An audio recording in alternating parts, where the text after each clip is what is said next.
Well, the need for a book about the Discovery. Many people will remember perhaps the Discovery, which was the ship of Scott's first Captain Scott's first expedition to the Antarctic, 1901-204, with the National Antarctic Expedition, which was largely organised by the Royal Society and the Royal Geographical Society, but principally by a man called Clements Markham, who was the springboard, or from whose springboard the whole thing emerged, the whole expedition emerged, and it was a very successful, largely scientific expedition,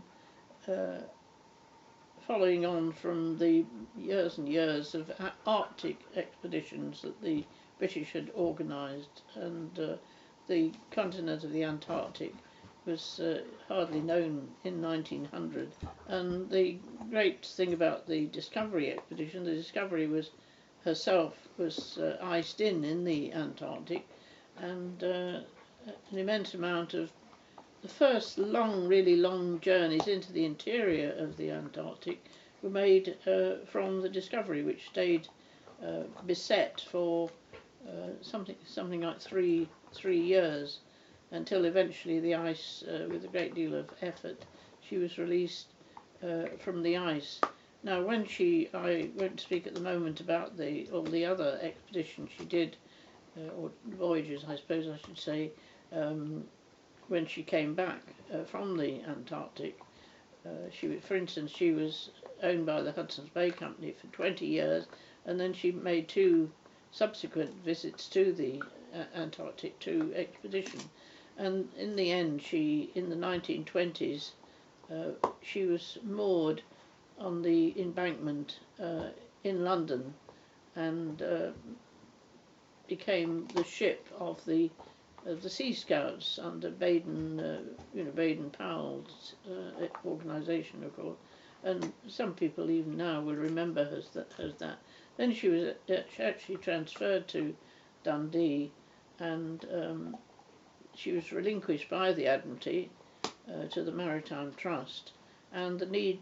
came of a fresh biography of the Discovery, because there had been one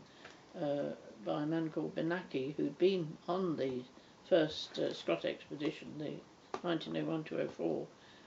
and had written a book called, I think, The Saga of the Discovery. And so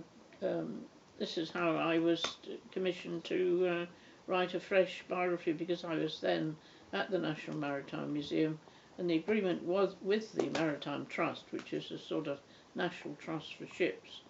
and boats, as opposed to the National Trust, the real National Trust, which is for buildings and landscapes, of course. And they were to take over the vessel herself and actually send up, get made some new yards, because the yards had been put away during the Second World War, because she remained on the embankment at that time, and so she was completely bare of yards, as it were,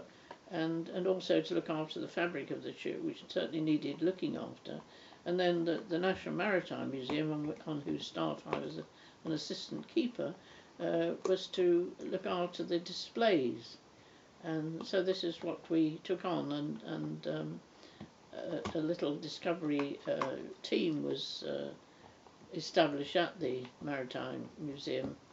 under Commander Howes. And I was part of that team, of course, and my main task really was to write the biography of the ship. And I think meantime, by then, I must have been near my retirement, so most of the work that I did, or much of the work that I did, was done in my own time. But I had a very good assistant called Lindsay McFarlane, who did much of the collecting of the photographs, which of course over all the years that Discovery had been afloat certainly needed doing. And she put these in albums. But one day, some years later, we were rather horrified, we in the Discovery team, to learn that the Discovery was not going to stay in London. she was by then in St Catherine's Dock with the collection of the Maritime Trust, other old boats and ships and so forth in London, but she was off to Dundee, so we weren't best pleased. When we heard these Dundonian voices in what became our ship, we weren't at all happy. But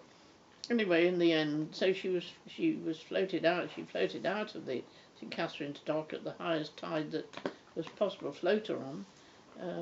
and she was carried up in a cradle ship up to Dundee, and they've done a very good job, and they very much cherish her, of course. And so eventually I did get the book finished, but there's a lot involved really, and not only, of course, people think of her as being Scott's ship, the SY Discovery, steam yacht Discovery, but of course she had these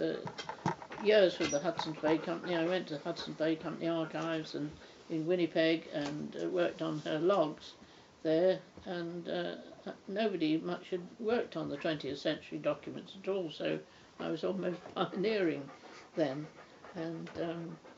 so Shirley Ann Smith, who'd brought, I think, something like 47 tons of documents from the City of London to Winnipeg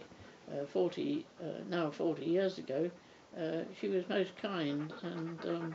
one of the most interesting voyages was the 1911 voyage, which was the last, or almost the last, of a Hudson Bay Company voyages, and I managed to, I was put in touch by my colleague Alan Pearsall with an elderly gentleman in his 90s, I think he was by then, who'd actually sailed as a young fellow on this 1911 voyage, and Shirley Ann very kindly got a copy made of the 1911 log, which was, I think, was rather a great kindness, and he was able to read this, and it reminded him of all his old comrades and shipmates, I should say, in the Discovery at that time, so that logbooks are not the most interesting things as sources for history, and so of course it meant that this chapter on the 1911 voyage came to life through this elderly man, Captain A.R. Williamson, who later became the Marine Superintendent for Jardine Matheson, so he's a very distinguished person. Anyway, so eventually there was much to do on the two other Antarctic voyages he made, that the ship made, and that was, of course, interviewing people. It was 1925 to 27, which was a scientific voyage, all to do with the future and preservation of the great whales in the Southern Ocean, which were unfortunately rapidly being massacred by largely through the Norwegians and Japanese, unfortunately, and then the third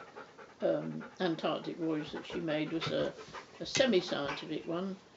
with the Australian leader called Sir Douglas Mawson, who'd been born in Yorkshire, but was attached to the University of Adelaide as a geologist and professor of geology, and they made this was the third Antarctic voyage of the Discovery, 1929 to 31. It was known as Banzari, the British, Australian and New Zealand Antarctic expedition of that period. Her last voyage was from St Catherine's Dock, as I said at the beginning, in this being carried in this Dutch, I think it was, vessel, cradled in this Dutch vessel, and she came into the harbour at Dundee, and a lone piper welcomed her there.